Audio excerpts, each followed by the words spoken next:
somos estudiantes de la segunda parte del curso de Introducción a la Psicología y por los próximos minutos queremos hablarte sobre algunas de las teorías predominantes de personalidad. Entre ellas vamos a estar hablando del psicoanálisis, del conductismo, el humanismo y la teoría de los rasgos. El enfoque de la psicoanálisis se centra en el papel de la mente inconsciente durante el desarrollo de la personalidad. La personalidad se puede definir basándonos en lo que ha dicho Sigmund Freud. Él ha dicho que el comportamiento humano, por ende la personalidad, es el resultado de estos tres componentes que tenemos dentro de nuestra mente: el id, el ego y el superego. Dentro de la psicoanálisis tenemos estos teóricos sumamente importantes, incluyendo a Sigmund Freud. Este fue el fundador de la psicoanálisis dentro de la psicología. También tenemos a los neofreudianos, que estos fueron seguidores de Sigmund Freud. Lo que hacen estas personas es adaptar las teorías y los pensamientos de Sigmund Freud y contribuyen a ellas para adaptarlas a hacer sus teorías. Por ejemplo, tenemos a Erikson, que él lo que hizo es modificar o adaptar las etapas psicosexuales de Sigmund Freud e hizo unas etapas llamadas psicosociales, que en vez de enfocarse en lo sexual se enfocó más bien en los conflictos sociales a través de las edades. También tenemos a Jung, a Horney y a Adler, que también contribuyeron en las teorías. Dentro de la psicoanálisis tenemos estos tres componentes mencionados anteriormente que influyen grandemente a la personalidad. Tenemos el id, que es completamente inconsciente y está desde que nacemos. Este id lo que hace es demandar, quiere gratificación instantánea. Dentro del id tenemos el líbido y el principio del placer. También está el ego, que se enfoca más bien en la realidad. Dentro del ego está el principio de la realidad y el ejecutivo. El ego trae la conciencia, la lógica y es más racional que el id. Entonces, por último, tenemos el superego, que es el que se desarrolla más tarde. Aquí el superego lo que hace es contribuir la moral. Está el ideal del yo y la conciencia. Estos tres componentes se desarrollan juntos para crear la personalidad. El id trae la demanda, el ego trae la realidad y el superego trae la moral. La inconsciencia. Que la inconsciencia son estos niveles de la mente que se mantienen bien adentro. Pueden ser pensamientos, memorias, sueños o recuerdos o muchas cosas más que no se traen a la conciencia tan fácilmente. Por ejemplo, podemos soñar cualquier cosa y tú vas a decir, wow, ¿por qué yo soñé esto? Y eso puede ser tu inconsciencia manifestándose. También están en las aportaciones la estructura de la personalidad, están las etapas psicosexuales que las desarrolló Freud, que son la sexualidad infantil, que está la fase oral, que es de 1 año, la fase anal, que es de 1 a 3 años, la fase fálica, que es de 3 a 6, la latencia, que es de 6 a pubertad, y la genital, que es de pubertad hasta la muerte. Cada una tiene sus propias definiciones y que contribuyen a las etapas sexuales de la infantil. También están los mecanismos de defensa, que son el desplazamiento, la negociación, la negación, la identificación, la proyección, el racionalización, la formación reactiva y la subliminación. También tenemos la psicoterapia, que la psicoterapia es el tratamiento que tiene como objetivo el cambio de pensamiento, sentimiento y conductas de la persona. No hay mucha manera científica de investigar la inconsciencia. Esa es la crítica número 1. También en muchas ocasiones las mujeres se señalan en ser inferior dentro de la psicoanálisis. También en las etapas de psicosexuales son bien difíciles de mostrar ya que hay ocasiones en que las personas toman decisiones estando conscientes. Los conductistas definen la personalidad meramente como un conjunto de respuestas aprendidas o hábitos. En esta definición se puede observar cómo los mismos se enfocan primordialmente en el ambiente y el efecto que éste tiene en las personas, y cómo este efecto crea respuestas que son específicas para lidiar en ambientes específicos.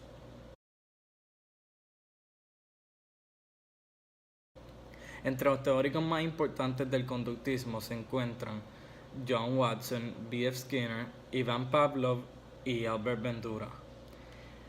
Watson creía primordialmente que el ambiente era lo que creaba una personalidad en un niño por encima de la genética y su naturaleza.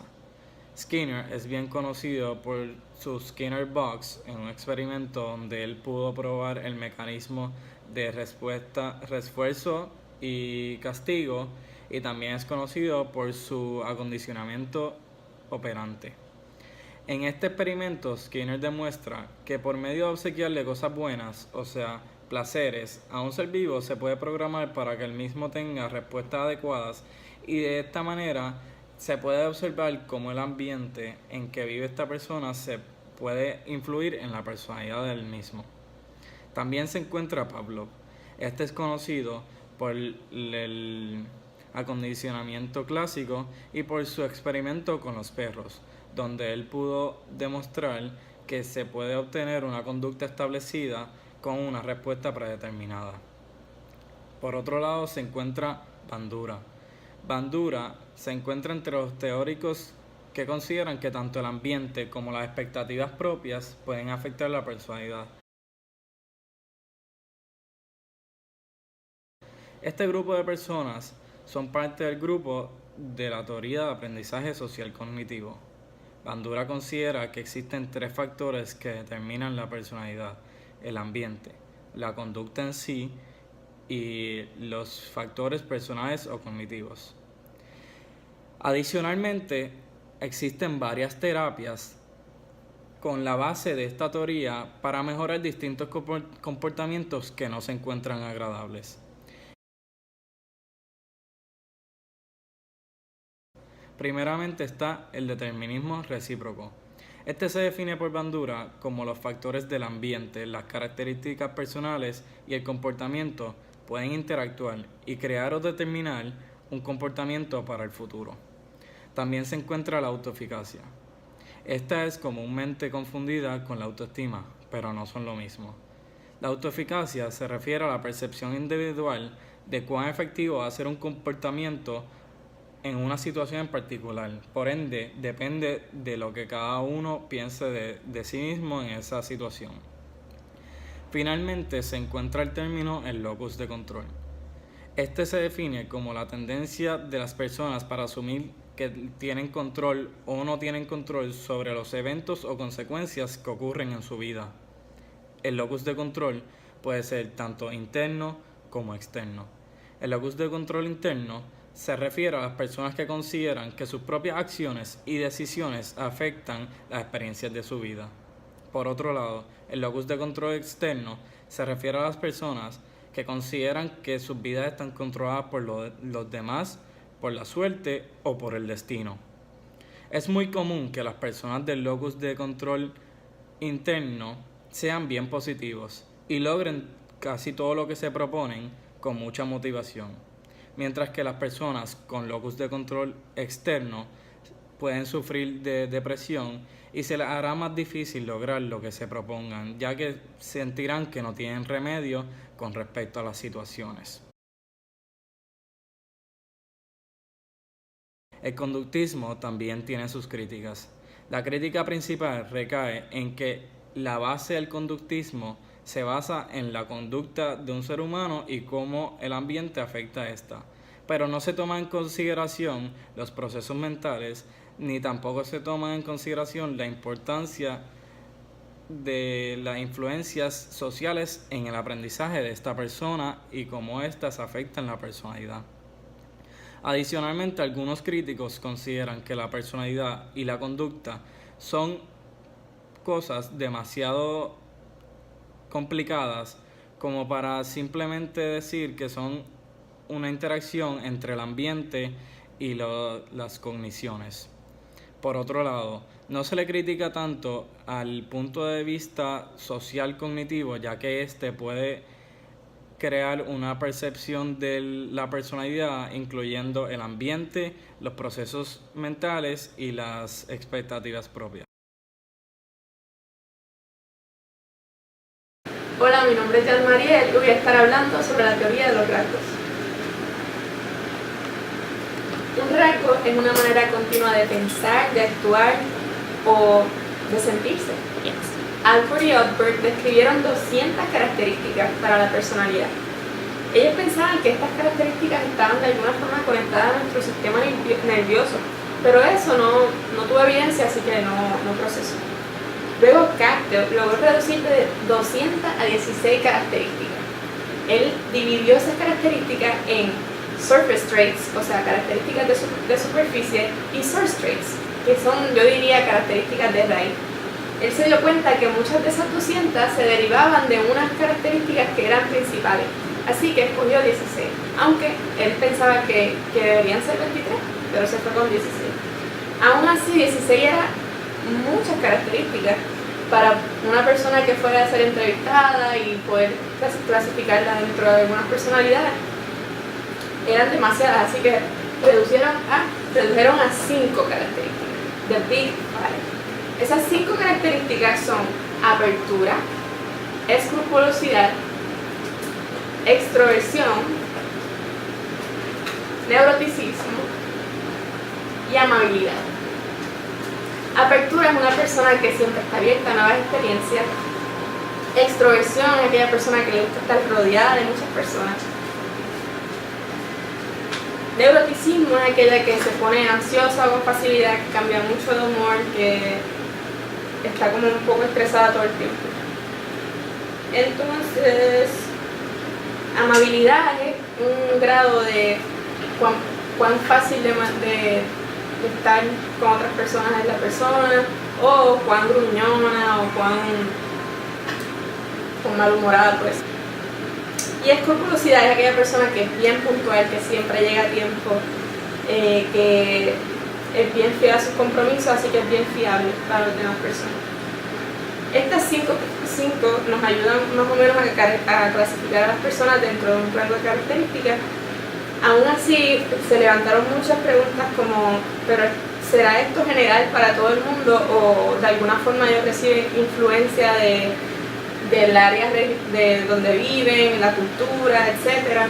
Y sí, deben haber algunas variaciones, pero de igual forma sí hay cosas que son bien parecidas en la personalidad alrededor del mundo. Así que también se hicieron estudios de genética o estudios de neurociencia donde estudiaron las partes del cerebro y cómo se activaban según se presentaba una personalidad. La teoría humanista nace del pesimismo del psicoanálisis ligado al determinismo del conductismo, que expresaba que un ser humano condicionado a una conducta no tenía mucho espacio para cambiarla. Los mayores exponentes de esta teoría son Carl Rogers y Abraham Maslow, que buscan enfocarse en qué hace al ser humano un ser único. Así que este campo abre espacios a estudiar las emociones subjetivas del ser humano y a estudiar la libertad que tiene el ser humano para escoger su propio destino. Abraham Maslow desarrolla una jerarquía de necesidades. Él crea una pirámide donde abajo están las necesidades más básicas y poco a poco va subiendo hasta las necesidades más importantes del ser humano, estando en el tope la necesidad de la autorrealización.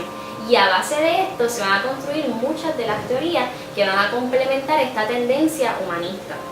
Carl Rogers desarrolla el concepto de sí, que habla sobre cómo el ser humano siempre tiende a desarrollar esas habilidades innatas que tiene, y no solamente eso, sino que va a tender a continuar su desarrollo hasta poder alcanzar su máximo potencial.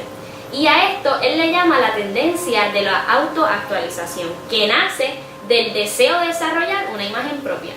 Esta imagen propia está construida por dos fuentes distintas.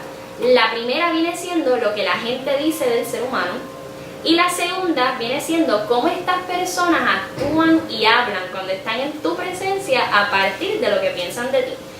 Esto trae muchas incongruencias entre lo que eres realmente y lo que quieres ser idealmente. Y entra la incongruencia del ser real versus el ser ideal. El ser real es quién soy, es cómo me comporto, son mis conductas y es mi personalidad. Y el ser ideal es lo que yo quiero alcanzar a ser, lo que idealmente yo quisiera ser.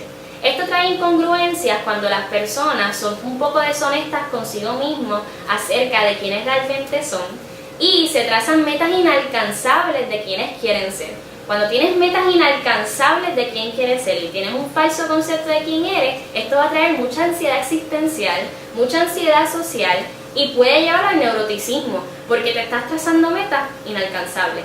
Así que la manera más saludable de conjugar el ser real y el ser ideal es poder tener un concepto propio de sí mismo que sea cierto y poder trazar metas que sí son alcanzables, que puedan ser medibles y que las puedas desarrollar a través de tu vida.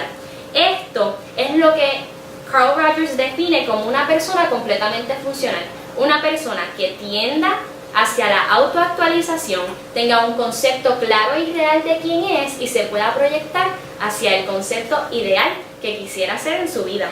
Gran parte de lo que va a formar esta imagen y este concepto saludable es la aceptación incondicional.